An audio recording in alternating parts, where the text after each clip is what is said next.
સુરતના ભટારમાં યુવતી સાથે દુષ્કર્મ આચરનાર વિધર્મી ફોટોગ્રાફરની પોલીસે ધરપકડ કરી।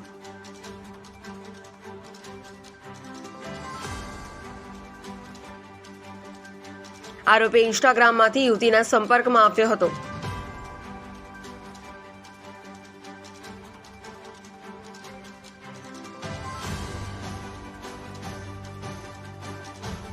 ઇન્સ્ટાગ્રામ થકી યુવતી સાથે મિત્રતા કરી તેને પ્રેમ જાળમાં ફસાવી હતી।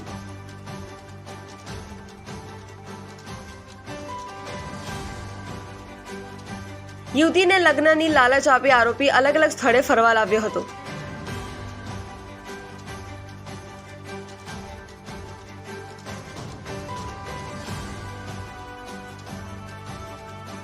આરોપી યુવતીને લગ્નની લાલચ આપી દુષ્કર્મ આચરતો હતો।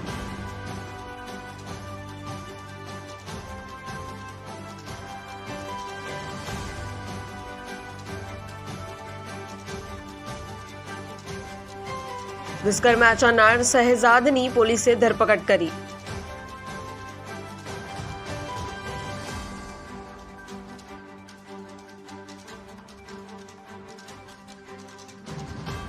હાલ ખડોદરા પોલીસે આરોપી વિરુદ્ધ દુષ્કર્મનો ગુનો નોંધી ધરપકડની કાર્યવાહી હાથ ધરી।